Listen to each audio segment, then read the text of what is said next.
Yeah, and on a big body like this, it's going to be difficult to avoid those rewraps because it's like, even if you tech, you're still within side B range to get rewrapped here.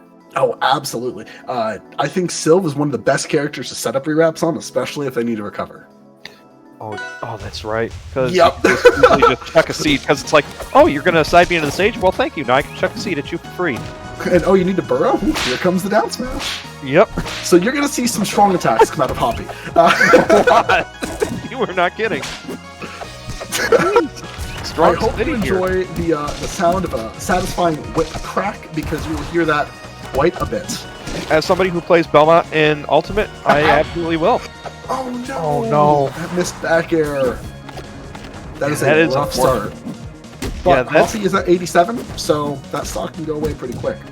Yeah, the challenge is just pinning Maple down long enough to get that hit, because that raccoon is just moving around you at such a high speed that it's hard to keep up as Sylvanos.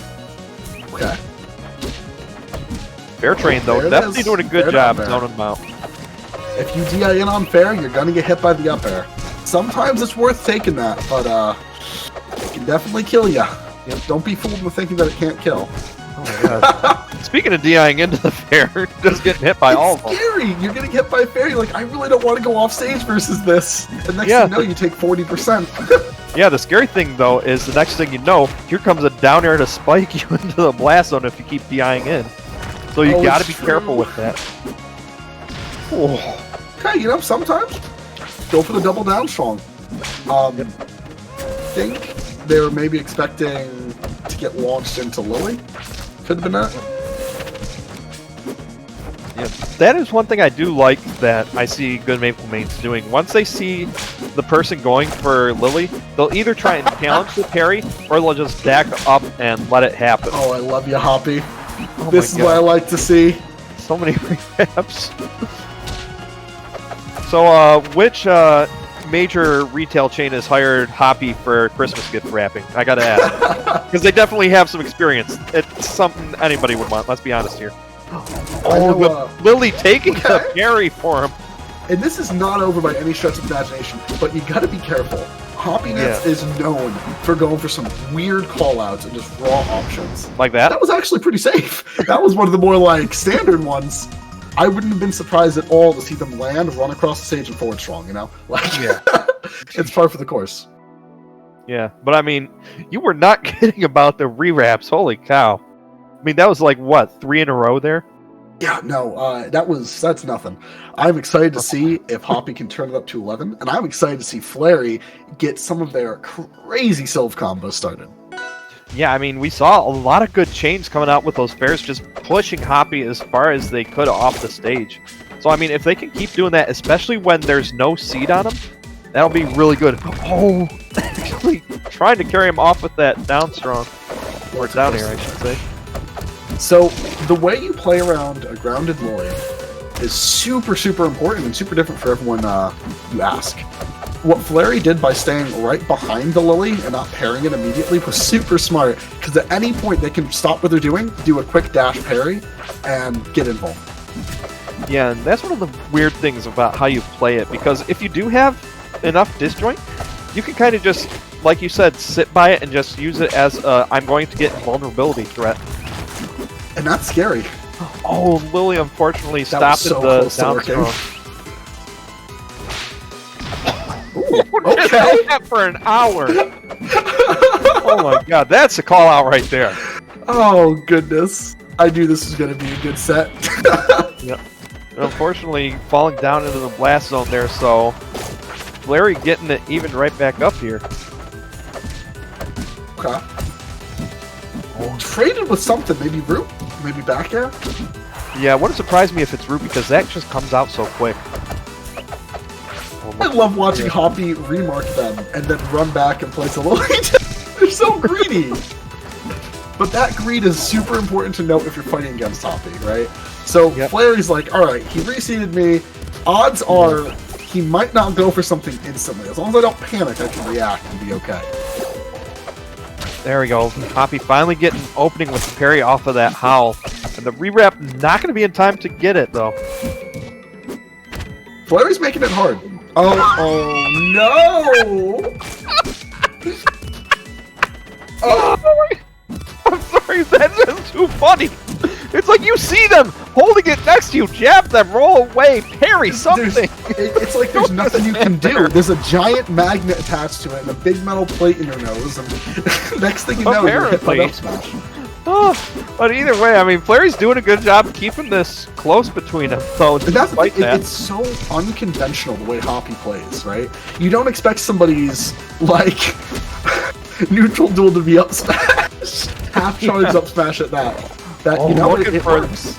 Yeah, looking for that up B there at the top, though. Not going to find it. Oh, where that up tilt is just such a good anti-air for Maple. Oh, yeah. Huge move. Oh, okay. Gonna burrow behind him to make it back on. Hoppy's so eager to get Lily down, just immediately. Yep. And not for lack of Flarey parrying it. Flarey's been really good about staying on top of Lily. Yep. Oh, up there, gonna send him up there. Oh, tries to side B away. Does he have? Yes, he can. Okay. But unfortunately, Flarey waiting for him with the F strong. Gonna finish off the set there, or the game, I should say, and take it to a game 3. Yeah. This has been a real.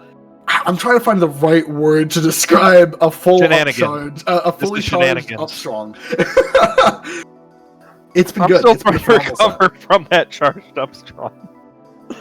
Oh my god. Oh. And you know, quite honestly, it's scary.